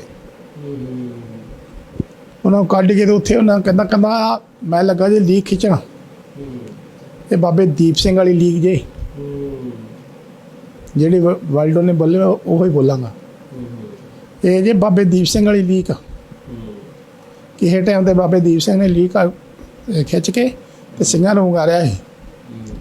ਇੱਥੇ ਤੁਹਾਨੂੰ ਮੈਂ ਵੰਗਾਰਦਾ, ਜਿਹਨੇ ਜਾਣਾ ਅੰਮ੍ਰਿਤਸਰ ਗੱਡੀਆਂ ਲੈ ਕੇ ਉਹ ਤੇ ਇਹ ਲਾਈਨ ਟੱਪ ਜਾਓ, ਤੇ ਜਿਹਨੇ ਨਹੀਂ ਲੈਣਾ ਜਾਣਾ ਉਹ ਅੰਦਰ ਜਾ ਕੇ ਆਪਣੇ ਬਿਸਤਰੇ ਸੌਂ ਜਾਓ। ਸਭ ਤੋਂ ਪਹਿਲਾਂ ਆਉਂਦਾ ਮੈਂ ਟੱਪਾਂਗਾ, ਲੈਣ ਮਾਰ ਕੇ ਉਹ ਸਭ ਤੋਂ ਪਹਿਲਾਂ ਹੌਲਦਾਰ ਆਪ ਟੱਪ ਗਿਆ। ਉਹਦੇ ਮਗਰ ਸਾਰੀ ਦੀ ਸਾਰੀ ਪਲਟੂਨ 40 ਦੇ 40 ਡਰਾਈਵਰ ਜਿਹੜੇ ਸੀ ਲੈਨ ਕ੍ਰੋਸ ਕਰ ਜਾਂਦੇ ਆ। ਉਸ ਵੇਲੇ ਸਾਨੂੰ ਕਹਿੰਦਾ ਵੀ ਤੁਸੀਂ ਹੁਣ ਦੱਸੋ ਕੀ ਹੁਕਮ ਆ। ਮੈਂ ਕਿਹਾ ਵੀ ਅਸੀਂ ਹਥਿਆਰਾਂ ਦਾ ਬੰਦੋਬਸਤ ਵੀ ਕਰ ਲਿਆ, ਅਮਨੀਸ਼ਨ ਦਾ ਬੰਦੋਬਸਤ ਵੀ ਕਰ ਲਿਆ, ਸਿਰਫ ਗੱਡੀਆਂ ਦੀ ਘਾਟ ਸੀਗੀ, ਉਹ ਸਾਡੀ ਪੂਰੀ ਹੋ ਗਈ। ਹੁਣ ਅਸੀਂ ਜਦੋਂ ਗੁਰਦੁਆਰਿਓਂ ਜਕਾਰਾ ਛੱਡਾਂਗੇ, ਉਹ ਭਾਵੇਂ 8 ਵਜੇ ਛੱਡਿਆ ਜਾਵੇ, ਭਾਵੇਂ 10 ਵਜੇ ਛੱਡਿਆ ਜਾਵੇ, ਭਾਵੇਂ 12 ਵਜੇ ਛੱਡਿਆ ਜਾਵੇ, ਉਦੋਂ ਅਸੀਂ ਯੂਨਿਟ ਦੇ ਵਿੱਚ ਗੱਡੀਆਂ ਖਿਲਾਰ ਦੇਣੀਆਂ। ਇਸੇ ਤਰ੍ਹਾਂ ਸਾਡੀਆਂ ਫਿਰ ਮੀਟਿੰਗਾਂ ਚੱਲਦੀਆਂ ਰਹੀਆਂ। ਸ਼ਾਮ ਨੂੰ ਸਾਨੂੰ ਮਤਲਬ ਬਹੁਤ ਬੰਦਿਆਂ ਦੀ ਆਸ ਹੋ ਗਈ, ਬਹੁਤ ਸਾਰੇ ਬੰਦੇ ਯੂਨਿਟ ਹੀ ਤਕਰੀਬਨ ਮਤਲਬ ਵੀ ਸਾਰੀ ਦੌੜੂਗੀ।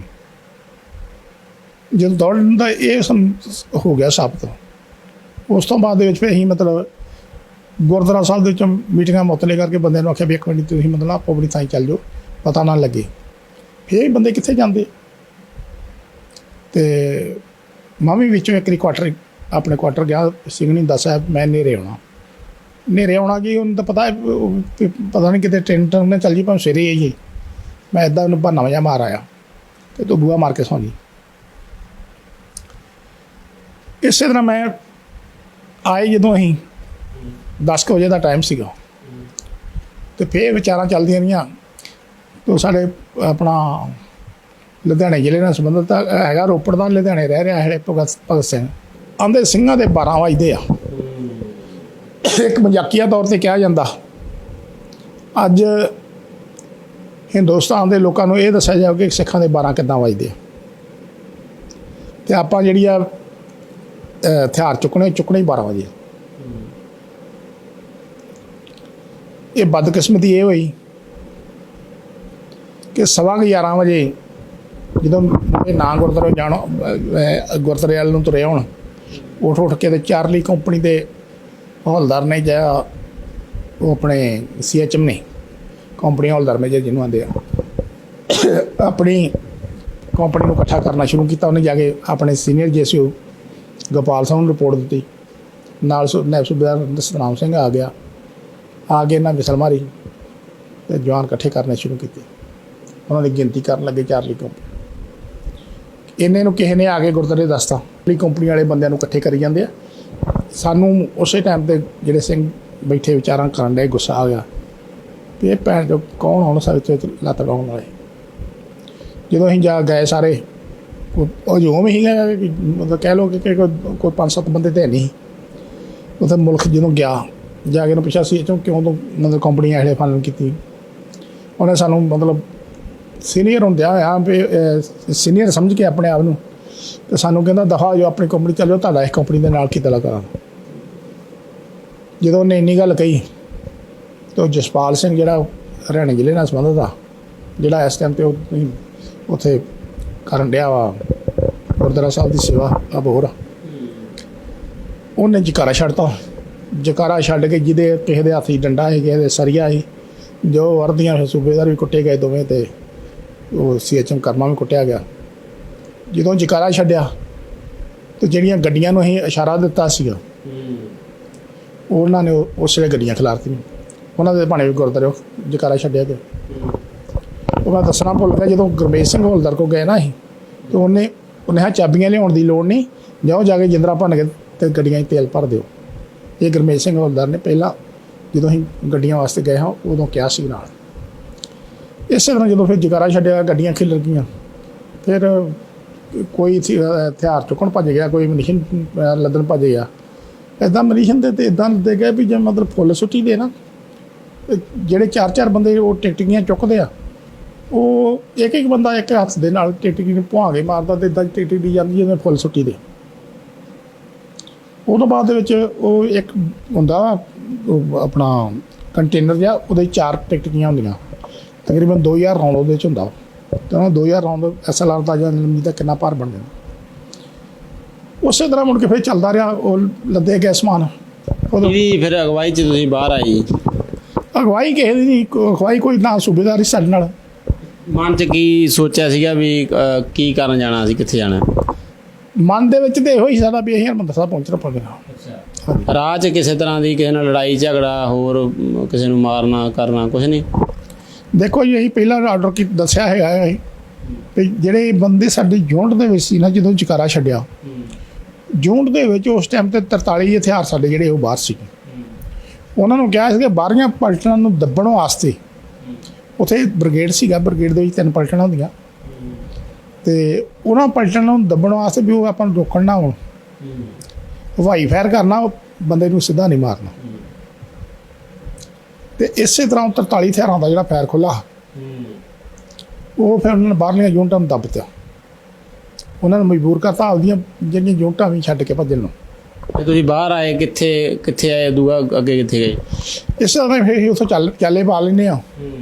ਚਾਲੇ ਪਾਉਂਦਿਆਂ ਕਰਦਿਆਂ ਰਸਤੇ ਦੇ ਵਿੱਚ ਅਸੀਂ ਇੱਥੇ ਆਉਂਦੇ ਹਾਂ ਗੰਗਾ ਨਗਰ ਦੇ ਤੋਂ ਪਿੱਛੇ ਹੀ ਥੋੜ੍ਹਾ, ਉੱਥੇ ਬੈਰੀਅਰ ਆ।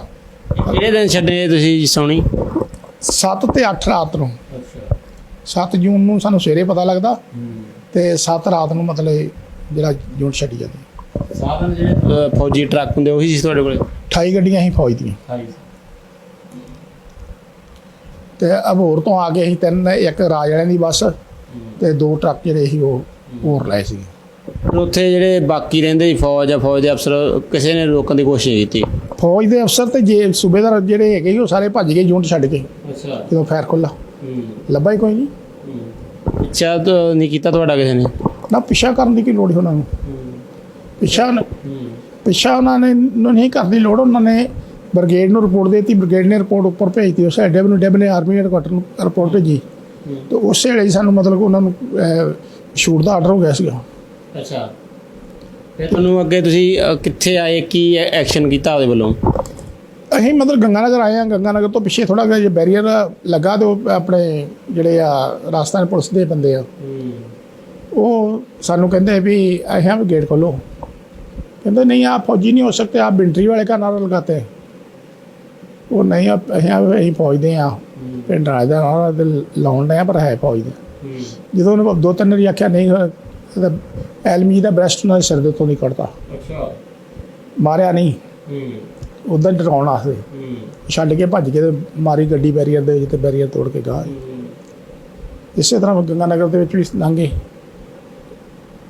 ਅਬੋਹਰ ਆ ਕੇ ਫਿਰ ਸਾਡਾ ਮੁਕਾਬਲਾ ਜਿਹੜਾ ਉਹ ਹੁੰਦਾ ਵਾ ਫੌਜ ਦੇ ਨਾਲ। ਅੱਛਾ। ਜਿੰਨਾ ਚਿਰ ਤੱਕ, ਕਿਉਂਕਿ ਅਬੋਹਰ ਤੋਂ 60 ਕਿਲੋਮੀਟਰ ਪੈਣਾ ਗੰਗਾ ਨਗਰ ਤੋਂ ਹੈਗਾ, 22 ਕਿਲੋਮੀਟਰ ਪੈਣਾ, 100 ਕਿਲੋਮੀਟਰ ਮੰਨ ਲਓ। ਫਿਰ ਗੱਡੀਆਂ ਆਸਤਾ ਹੀ ਆਉਂਦੀਆਂ, ਇੰਨੀਆਂ ਤੇਜ਼ ਨਹੀਂ ਆਉਂਦੀਆਂ। ਰਸਤੇ ਜਵਾਨ ਫੈਰ ਫੂਰ ਕਰਦੇ ਆਉਂਦੇ ਸੀ, ਇਹ ਨਹੀਂ ਵੀ ਨਹੀਂ ਕਰਦੇ, ਪਰ ਸਿੱਧੀ ਗੋਲੀ ਕਿਸੇ ਨੂੰ ਨਹੀਂ ਮਾਰੀ, ਨਾ ਕੋਈ ਬੰਦਾ ਕਿਸੇ ਨੂੰ ਮਤਲਬ ਸਿੱਧਾ ਮਾਰਿਆ। ਅਬੋਹਰ ਆਏ ਆ ਤੇ ਅਬੋਹਰ ਸ਼ਹਿਰ ਦੇ ਵਿੱਚ ਜਿਹੜਾ ਹੈਗਾ ਸੀਗਾ ਫਾਟਕ, ਉੱਥੇ ਵੀ ਨਾਕਾ ਸੀ। ਅੱਛਾ। ਉਹ ਵੀ ਨਹੀਂ ਖੋਲ੍ਹਦੇ, ਉਹਨਾਂ ਦੇ ਉੱਤੋਂ ਵੀ ਪ੍ਰੈਸ ਕੱਢਣਾ ਪਿਆ। ਫਿਰ ਉਹ ਭੱਜੇ ਤੇ ਫਿਰ ਉਹ ਜਿਹੜਾ ਆਪਣਾ ਫਾਟਕ ਖੋਲ੍ਹ ਕੇ ਤੇ ਅੱਗੇ ਲੰਘੇ। ਅਬੋਹਰ ਤੋਂ ਲੈ ਕੇ ਜਦੋਂ ਮਲੋਟ ਰੋਡ ਨੂੰ ਚੱਲੀ ਦਾ, ਜਿੱਥੇ ਤੁਸੀਂ ਦੱਸਦੇ ਵੀ ਗੁਰਦੁਆਰਾ ਸ਼ਾਇਦ ਤੁਸੀਂ ਦੇਖਿਆ ਨਹੀਂ ਹੈਗੇ, ਯਾਦਗਾਰ ਅੱਜ ਉਹ ਯਾਦਗਾਰ ਬਣ ਰਹੀ ਆ। ਉੱਥੇ ਸਾਡੀਆਂ 27 ਗੱਡੀਆਂ ਜਿਹੜੀਆਂ ਸੀ ਨਾ, ਮਤਲਬ ਫੌਜ ਦੀਆਂ 28 ਗੱਡੀਆਂ ਟੋਟਲ ਫੌਜ ਦੀਆਂ, ਉਹ ਜ਼ਿਆਦਾ ਗੱਡੀਆਂ ਅੱਗੇ ਨਿਕਲ ਗਈਆਂ ਤੇ ਸਿਰਫ 3 ਗੱਡੀਆਂ ਸਾਡੀਆਂ ਪਿੱਛੇ ਰਹਿ ਗਈਆਂ। ਅੱਛਾ। ਜਿਨ੍ਹਾਂ ਦੇ ਵਿੱਚ ਇੱਕ ਰਾਜਾ ਦੀ ਬੱਸ ਵੀ ਸੀ। ਉੱਥੇ ਵੀ ਜਿਹੜਾ ਡਰਾਈਵਰ ਸੀ ਜਸਵੰਤ ਸਿੰਘ, ਅਲਫਾ ਕੰਪਨੀ ਦਾ, ਸਰਸਾ ਜ਼ਿਲ੍ਹੇ ਨਾਲ ਸੰਬੰਧ ਰੱਖਦਾ ਉਹ ਰਹਿਣੇ ਨਾ, ਉਹਦੇ ਗੋਲੀ ਲੱਗੀ ਤੋਂ ਵੀ ਉੱਥੇ ਸ਼ਹੀਦ ਹੋ ਗਿਆ। ਫੌਜ ਦੀ ਗੋਲੀ? ਆਹ ਦੂਜੇ ਬੰਨੇ ਲੱਗੀਆਂ ਨਾ, ਫੌਜ ਜਿਹੜੀ ਲੱਗੀ ਬਾਗ ਹੀ, ਬਾਗਾਂ ਦੀਆਂ ਕੰਧਾਂ ਸੀ ਕੱਚੀਆਂ, ਉਹਨਾਂ ਦੇ ਨਾਲ ਲੱਗੀ ਤੇ ਉੱਥੋਂ ਸਾਨੂੰ ਸ਼ੂਟ ਦਾ ਆਰਡਰ ਸੀਗਾ, ਇਹਨਾਂ ਨੂੰ ਕਿਸੇ ਵੀ ਤਰ੍ਹਾਂ ਰੋਕਣਾ, ਰੋਕੋ ਮਾਰੋ ਜੋ ਮਰਜ਼ੀ ਕਰੋ। ਅਸੀਂ ਰੋਡ ਦੇ ਉੱਤੇ ਆਪਣੇ ਮਤੇ ਆਉਣੇ ਵੀ ਸਾਨੂੰ ਕੌਣ ਡੱਕਣ ਵਾਲਾ। ਗੱਡੀਆਂ ਪਿੱਛੇ ਰਹੀਆਂ, ਫਿਰ ਉਹਨਾਂ ਦੇ ਜਿਹੜੇ ਸੀਗੇ ਬਾਕੀ ਵੱਡਾ ਹੀ ਜਿਹੜੀ ਵੱਡੀ ਕਾਰਵਾਈ ਸੀ ਉਹ ਅੱਗੇ ਲੰਘ ਗਈ। ਜਿਹੜੀਆਂ 3 ਗੱਡੀਆਂ ਪਿੱਛੇ ਰਹਿ ਗਈਆਂ ਉਹਨਾਂ ਦੇ ਉੱਤੇ ਫਾਇਰ ਕਰਦੇ। ਅੱਛਾ। ਉਹਦੇ ਵਿੱਚ ਸਾਡੇ 27 ਜਵਾਨ ਜ਼ਖਮੀ ਹੋ ਗਏ। ਅੱਛਾ। ਤੇ 13 ਸਿੰਘ ਉੱਥੇ ਸਾਡੇ ਸ਼ਹੀਦ ਹੋ ਗਏ। ਇਸ ਗੱਲ ਦਾ ਸਾਨੂੰ ਆ ਕੇ ਮਲੋਟ ਪਤਾ ਲੱਗਾ ਨਾ, ਮਲੋਟ ਨਹੀਂ ਮੁਕਤਸਰ। ਜਦੋਂ ਅਸੀਂ ਮਲੋਟ ਤੋਂ ਮੁਕਤਸਰ ਆਏ ਹਾਂ, ਅਗਲੇ ਬੰਨੇ ਵੀ ਟੈਂਕਾਂ ਨੇ ਰਸਤਾ ਰੋਕਿਆ ਹੈ ਸ਼ਹਿਰ 'ਚ ਵੜਨ ਦਾ। ਜਦੋਂ ਉਹ ਕਿਸਮਤ ਇਹ ਸੀ ਕਿ ਉਹ ਜਿਹੜੇ ਸਕੁਆਡਰਨ ਸੀਗਾ ਟੈਂਕਾਂ ਦਾ, ਉਹ ਸਰਦਾਰਾਂ ਦਾ ਸੀ। ਜਦੋਂ ਉਹਨਾਂ ਨੂੰ ਆਖਿਆ ਵੀ ਗੱਡੀਆਂ ਪਾਸੇ ਕਰੋ, ਅਸੀਂ ਲੰਘਣਾ, ਉਹ ਕਹਿੰਦੇ ਵੀ ਤੁਸੀਂ ਨੌ ਸਿੱਖਦੇ, ਤੁਹਾਨੂੰ ਆ ਗੋਲੀ ਦਾ ਆਰਡਰ, ਠੀਕ ਆ, ਤੇ ਤੁਸੀਂ ਗੱਡੀਆਂ ਇੱਥੇ ਛੱਡ ਦਿਓ, ਕੋਈ ਇੱਕ ਅੱਧੀ ਗੱਡੀ ਛੱਡ ਦਿਓ, ਬਾਕੀ ਲੈ ਜਾਓ ਪਿਛਾਂ, ਤੇ ਪੱਕੀਆਂ ਸੜਕਾਂ ਛੱਡ ਦਿਓ। ਤੁਹਾਡੇ ਬੰਦੇ ਤੇ ਕਾਫੀ ਬੰਦੇ ਪਿੱਛੇ ਜਿਹੜੇ ਉਹ ਕੁਛ ਜ਼ਖਮੀ ਹੋ ਗਏ ਆ, ਕੁਛ ਮਾਰੇ ਗਏ ਆ। ਅਬੋਹਰ ਸਾਨੂੰ ਉੱਥੋਂ ਖਬਰ ਮਿਲੀ ਉਹਨਾਂ ਮੁੰਡਿਆਂ ਤੋਂ। ਅੱਛਾ। ਉਹ ਵਾਇਰਲੈਸ ਆਉਣ ਡਈ ਸੀ ਨਾ ਕਿਤੇ ਨਾਲ ਲੰਘੇ ਅੱਗੇ? ਫਿਰ ਨਹੀਂ, ਉੱਥੋਂ ਨਹੀਂ ਲੰਘੇ, ਉੱਥੋਂ ਮੈਂ ਗੱਡੀਆਂ ਪਿਛਾਂ ਮੋੜ ਕੇ ਫਿਰ ਇੱਧਰ ਨੂੰ ਆਸਾ ਬੁੱਟਰ ਪੈਂਦਾ। ਆਸਾ ਬੁੱਟਰ ਦੇ ਲਾਗੇ ਨਾਲ ਨਹਿਰ ਹੈ ਨਾ, ਉਹ ਨਹਿਰ ਦੇ ਨਾਲ ਫਿਰ ਅਸੀਂ ਚੱਲੇ। ਇੱਧਰ ਸਮਾਲਸਰ ਵੱਲ ਨੂੰ ਆਏ, ਬਠਿੰਡੇ ਵੱਲ, ਮੋਗੇ ਵੱਲ ਨੂੰ। ਠੀਕ ਹੈ। ਪਿੰਡਾਂ ਦੇ ਵਿੱਚ ਹੀ ਹੁੰਦੇ ਹੋਏ ਕੋਈ ਪਤਾ ਨਹੀਂ ਕਿਹੜਾ ਪਿੰਡ ਸੀ, ਤੇ ਉਹ ਪਿੰਡਾਂ ਦੇ ਵਿੱਚੋਂ ਲੋਕਾਂ ਨੇ ਇੰਨਾ ਸਾਥ ਦਿੱਤਾ, ਕੋਈ ਹਿਸਾਬ ਨਹੀਂ। ਅੱਛਾ। ਨੌਜਵਾਨ ਕੁੜੀਆਂ ਸਿਰਾਂ 'ਤੇ ਦੁੱਧ ਰੱਖਿਆ, ਕੁਛ ਬੰਦੇ ਉਹਨਾਂ ਨੇ ਗੁੜਾਂ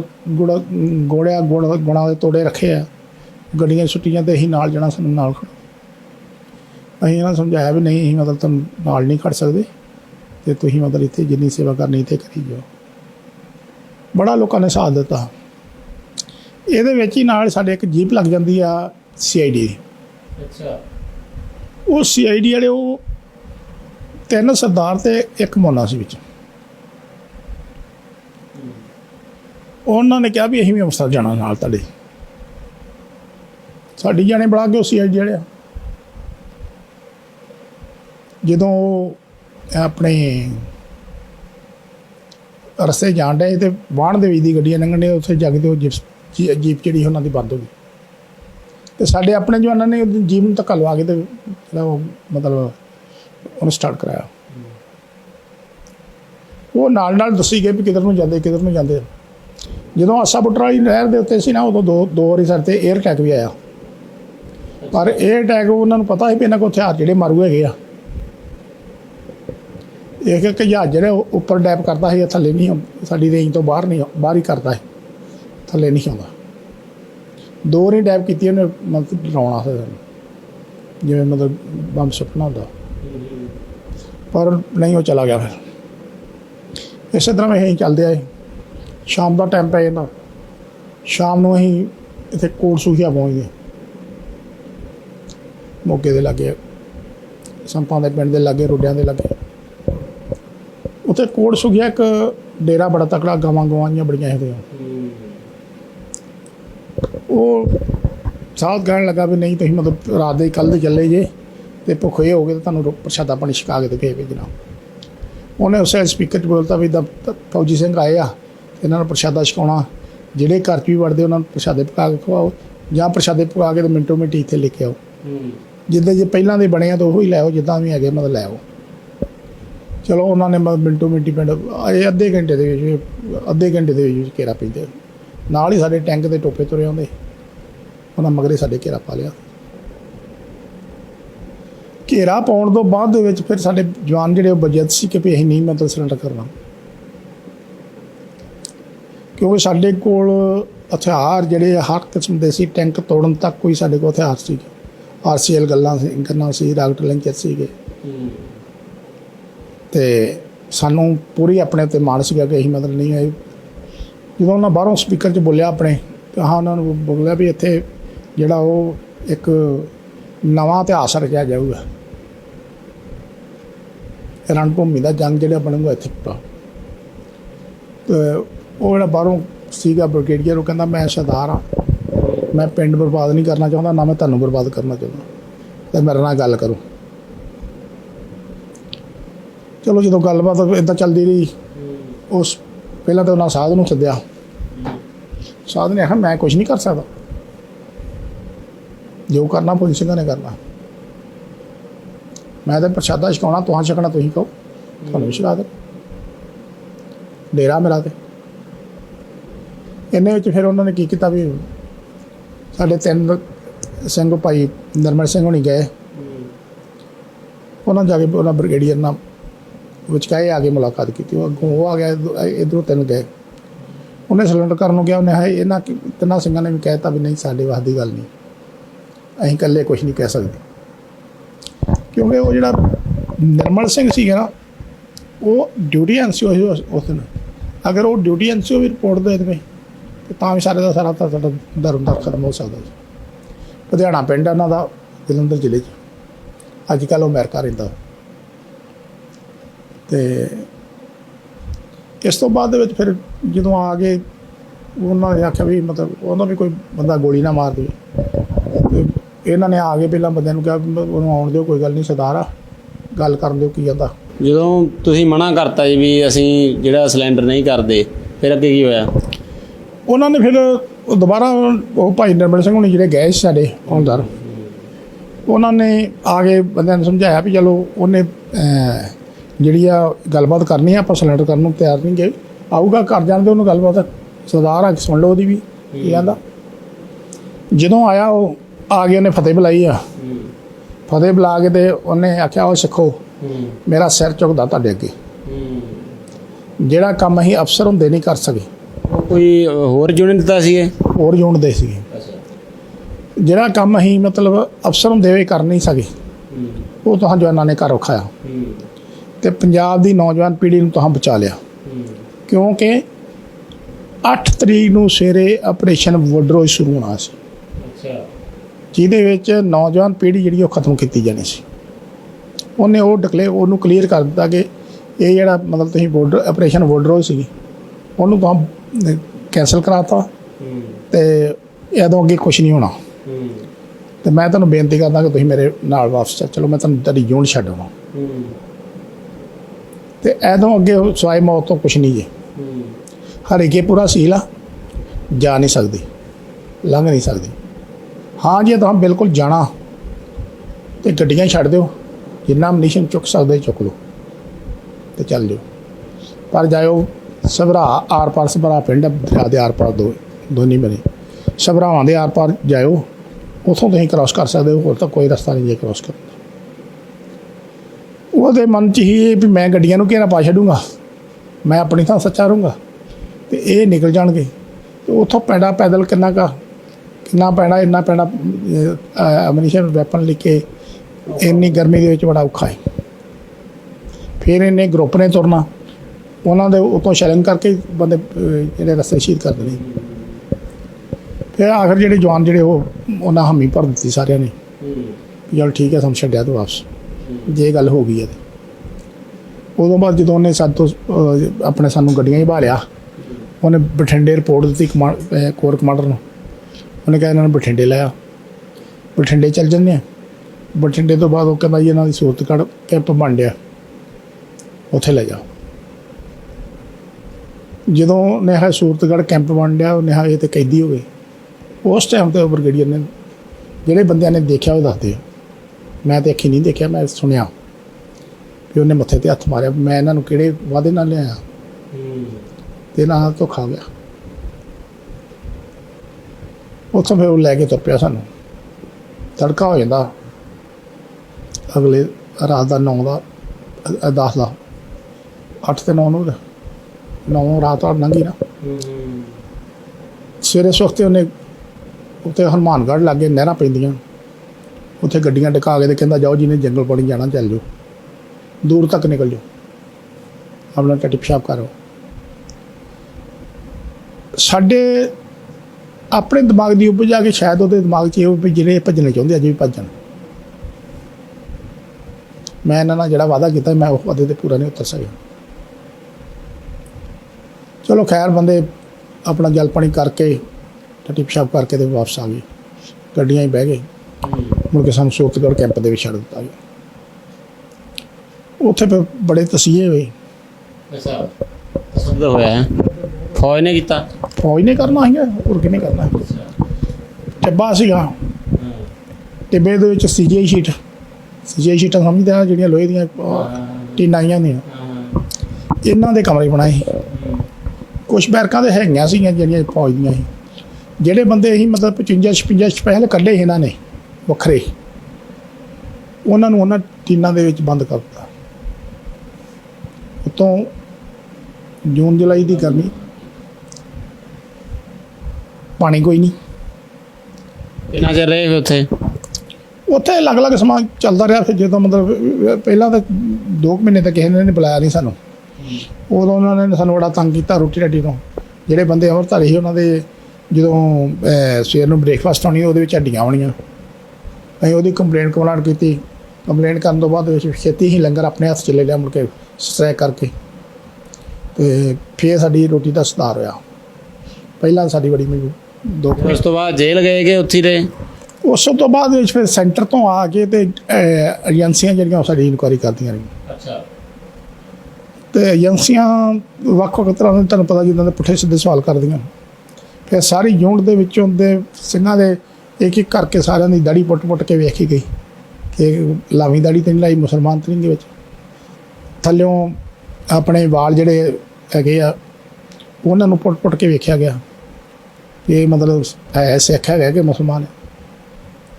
ਅਤੇ ਇੱਦਾਂ ਮਤਲਬ ਉਹਨਾਂ ਸਰਚ ਵੀ ਕਰਦੇ ਰਹੇ। ਉਹਦੇ ਬਾਅਦ ਜਦੋਂ ਏਜੰਸੀਆਂ ਆ ਗਈਆਂ, ਏਜੰਸੀਆਂ ਨੇ ਤਾਂ ਸਵਾਲਾਂ ਦੀ ਝੜੀ ਲਾ ਦਿੰਦੀ। ਤਾਂ ਉਹਦੇ ਵਿੱਚ ਇੱਕ ਮੈਨੂੰ ਅਫਸਰ ਨੇ ਸਵਾਲ ਕੀਤਾ, ਮੈਨੂੰ ਕਹਿੰਦਾ ਮੈਨੂੰ ਪਤਾ ਲੱਗਾ ਕਿ ਤੈਨੂੰ ਯੂਨਿਟ ਪੀਟੀ ਜਾਂਦੇ। ਮੈਂ ਕਹੀ ਬੜੀ ਖੁਸ਼ੀ ਨਾ, ਮੇਰੇ 4 ਕੋਰਸ ਆ, ਬੈਸਟ ਕੋਰਸ ਸੀਗੇ, ਮੈਂ ਸਪੈਸ਼ਲ ਪ੍ਰਮੋਸ਼ਨ ਆ। ਅਤੇ ਆਂਦਾ ਫਿਰ ਤੇਰੀ ਸਿੰਘਣੀ ਵੀ ਦੱਸ ਦੇ, ਤੇਰੇ ਨਾਲ ਸੀ। ਮੈਂ ਕਿਹਾ ਸਿੰਘਣੀ ਨਾਲ ਸੀ, ਫੈਮਿਲੀ ਨਾਲ ਸੀ। ਮੈਂ ਕਹਿੰਦਾ ਤੂੰ ਉਹਨੂੰ ਛੱਡ ਕੇ ਤੇ ਕਿਉਂ ਭਗੌੜਾ ਹੋ ਗਿਆ? ਮੈਂ ਕਿਹਾ ਜੀ ਫੇਰ ਉਹ ਕੁਆਟਰ 'ਚ ਹੀ, ਫੌਜ ਦੇ ਕੁਆਟਰ 'ਚ ਕੀ ਡਰ ਆ? ਕਹਿੰਦਾ ਲੋਕਾਂ ਦੀਆਂ ਧੀਆਂ ਦੀ ਇੱਜ਼ਤ ਬਚਾਉਣ ਵਾਸਤੇ ਆਪਣੀ ਸਿੰਘਣੀ ਛੱਡ ਗਿਆ, ਜੇ ਭਲਾ ਮਗਰ ਉਹਦੀ ਕੋਈ ਇੱਜ਼ਤ ਰੋਲ ਲੈਂਦਾ। ਮੇਰਾ ਜਵਾਬ ਕੀ? ਮੈਂ ਕਿਹਾ ਜੇ ਇੱਕ ਦੀ ਇੱਜ਼ਤ ਰੁਲ ਕੇ ਤੇ ਲੱਖਾਂ ਧੀਆਂ ਦੀ ਇੱਜ਼ਤ ਬਚਦੀ ਨਾ, ਤੇ ਸੌਦਾ ਕੋਈ ਮਹਿੰਗਾ ਨਹੀਂ। ਉਹਦੇ ਦੰਦ ਜੁੜ ਗਏ ਥੇ। ਮੈਂ ਕਿਹਾ ਜੇ ਮੇਰੀ ਘਰ ਦੀ ਇੱਜ਼ਤ ਰੁਲ ਜਾਂਦੀ ਨਾ, ਤੇ ਬਾਕੀ ਲੱਖਾਂ ਦੀਆਂ ਪੰਜਾਬ ਦੀਆਂ ਧੀਆਂ ਜਿਹੜੀਆਂ ਜਿਨ੍ਹਾਂ ਦੀਆਂ ਇੱਜ਼ਤਾਂ ਬਚ ਗਈਆਂ। ਆਪਰੇਸ਼ਨ ਵੋਡਰੋ ਹੀ ਰੁਕ ਗਿਆ। ਵੋਡਰੋ ਹੀ ਨਾ ਰੁਕਦਾ 15 ਸਾਲ ਤੋਂ ਲੈ ਕੇ 35 ਸਾਲ ਤੱਕ ਨੌਜਵਾਨ ਪੀੜ੍ਹੀ ਜਿਹੜੀ ਉਹ ਖਤਮ ਸਾਰੀ ਕਰਨੀ। ਜਿਹੜੀ ਗੱਲ ਇੰਦਰਾ ਕਹਿੰਦੀ ਸੀ ਮੈਂ ਮਤਲਬ ਆਉਂਦੇ ਆਪਣੇ 15-20 ਸਾਲ ਜਿਹੜੀ ਉਹ ਜੰਜ ਨਹੀਂ ਚੜ੍ਹਨ ਦਿਆਂਗੇ ਪੰਜਾਬ 'ਚੋਂ, ਅਤੇ ਜਿਹੜੀਆਂ ਪੰਜਾਬ ਦੀਆਂ ਕੁੜੀਆਂ ਭਈਆਂ ਨਾਲ ਵਿਆਹ ਕਰਨਗੀਆਂ। ਫਿਰ ਤੁਸੀਂ ਜੇਲ੍ਹ 'ਚ ਵੀ ਗਏ ਇਸ ਤੋਂ ਬਾਅਦ ਫੌਜੀ ਜਿਹੜੇ ਆਪਣੇ ਧਰਮੀ ਫੌਜੀ? ਹਾਂਜੀ, ਇਸੇ ਤਰ੍ਹਾਂ ਸਾਡਾ ਉਦੋਂ ਬਾਅਦ ਫਿਰ ਉਹਨਾਂ ਦੇ ਜੋ ਵੀ ਹੋਏ ਸੀ ਅਸੀਂ 56 ਬੰਦੇ ਸਾਨੂੰ ਸਿਲੈਕਟ ਕੀਤਾ ਗਿਆ ਉਹਨਾਂ 400 ਦੇ ਵਿੱਚ। ਅੱਛਾ, ਉਹਨਾਂ 56 ਬੰਦਿਆਂ ਨੂੰ ਜਿਹੜੀ ਆ 2 ਸਾਲ ਤੋਂ ਲੈ ਕੇ ਤੇ ਉਮਰ ਕੈਦ ਹੋਈ। ਅੱਛਾ, ਤੁਸੀਂ ਕਿੰਨੀ ਕੱਟ ਗਏ ਜੀ? ਮੈਂ 14 ਸਾਲ ਕੱਟੀ ਹਾਂ। ਅੱਛਾ, ਕਿਹੜੀ ਜੇਲ੍ਹ 'ਚ? ਦੇਖੋ ਜੀ, ਸੂਰਤਗੜ੍ਹ ਸੀਗੇ ਪਹਿਲਾਂ, ਉੱਥੇ ਕੈਂਪ 'ਚ ਉੱਥੇ ਸਾਡੇ ਤਕਰੀਬਨ 18 ਕੁ ਮਹੀਨੇ ਲੱਗੇ ਸੀ। ਫਿਰ ਉਹਦੋਂ ਬਾਅਦ ਸਾਨੂੰ ਗੰਗਾਨਗਰ ਛੱਡਿਆ ਉਹਨਾਂ। ਤੁਹਾਨੂੰ ਦੱਸਾਂ ਲੱਗੇ ਨੇ ਉਹਦੇ ਯੂਨਿਟ ਦੇ ਵਿੱਚ ਜਦੋਂ ਇਨਕੁਆਰੀਆਂ ਮੁੱਕ ਗਈਆਂ ਨਾ, ਫਿਰ ਇੱਕ ਸਾਡਾ ਬਹਿੰਦਾ ਵਾ ਆਪਣਾ ਬੈਚ ਇੱਥੇ ਜੱਜਾਂ ਦਾ, ਉਹ ਸਾਰੇ ਆਰਮੀ ਅਫਸਰ ਹੀ ਹੁੰਦੇ ਆ। ਉਹ 5 ਬੈਠੇ ਸੀਗੇ, 5 ਦੇ ਵਿੱਚ ਇੱਕ ਸਰਦਾਰ ਸੀ, ਇੱਕ ਮੁਸਲਮਾਨ ਸੀ ਅਤੇ 3 ਹਿੰਦੂ ਸੀ। ਵੋਟਿੰਗ ਬੇਸ ਦੇ ਉੱਤੇ ਸਜ਼ਾ ਕਰਦੇ ਸੀ।